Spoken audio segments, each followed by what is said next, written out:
Hello बच्चों, let's read this question. The question says assertion Coulombic force follows the principle of superposition. Reason: Coulombic force is a two-particle interaction. Option first, both assertion and reason are correct and reason is the correct explanation of assertion. Option second, both assertion and reason are correct but reason is not the correct explanation of assertion.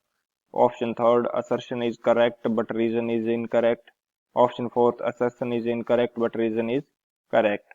तो इस question के अंदर हमसे क्या बोला गया है कि असर्शन के अंदर कोलम्बिक फोर्स जो है फॉलो करता है प्रिंसिपल ऑफ सुपरपोजिशन। इसके पीछे का रीजन हमें दे रखा है कि कोलम्बिक फोर्स जो है टू पार्टिकल इंटरेक्शन है। तो बात करते हैं की कंसेप्ट की। तो की कंसेप्ट के अंदर हम लोग डिस्कस कर लेते हैं कि जो प्रिंसिपल ऑफ सुपरपोजिशन है वो क्या होता है। की कंसेप्ट के अंदर हम देखेंगे कि principle of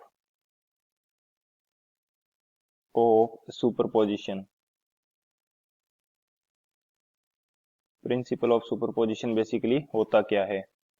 principle of superposition ये होगा कि यदि किसी एक पॉइंट चार्ज के ऊपर हम net force, coulombic force find out करना चाहते हैं तो वो डिफरेंट चार्जेस के द्वारा अप्लाई किए गए फोर्सेस का सम होता है। ये हमारे पास होगा प्रिंसिपल ऑफ सुपरपोजिशन।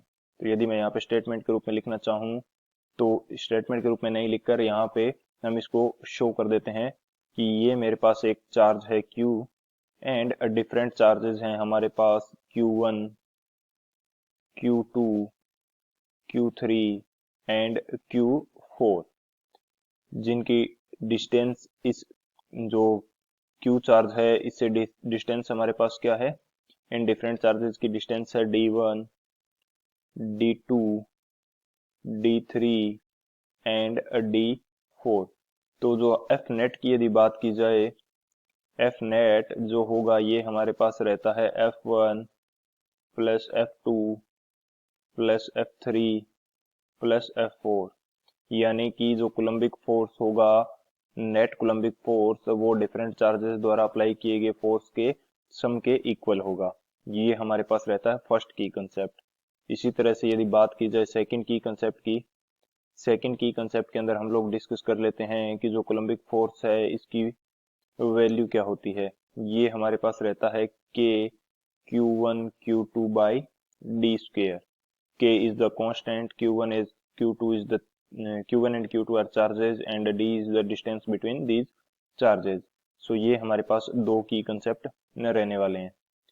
So बात की जाए यदि सॉल्यूशन की, तो सॉल्यूशन में हमारे पास क्या हो जाएगा, असर्शन क्वेश्चन के अंदर हमें दे रखा है कि जो कोलम्बिक फोर्स है वो सुपरपोजिशन का रूल फॉलो करता है। तो ये तो हमने अभी देखा कि एफ नेट क्या है, ये डिफरेंट फोर्सेस के, डिफरेंट जो चार्जेस हैं उनके द्वारा अप्लाई किए गए फोर्सेस के सम के इक्वल आता है एंड ये हमारे पास होता है प्रिंसिपल ऑफ सुपरपोजिशन।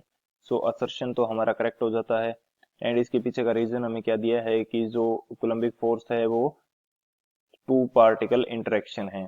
तो ये भी हमारा करेक्ट स्टेटमेंट है क्योंकि जो कोलम्बिक फोर्स की वैल्यू है ये हमारे पास क्या रहती है, K Q1 Q2 by are square, या बोल सकते हैं D square.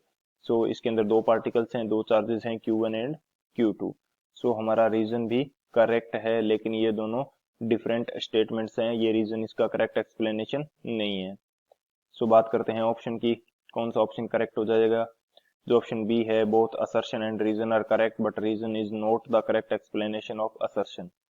So option B is the final answer. I hope you understood it well. Best of luck. Thank you.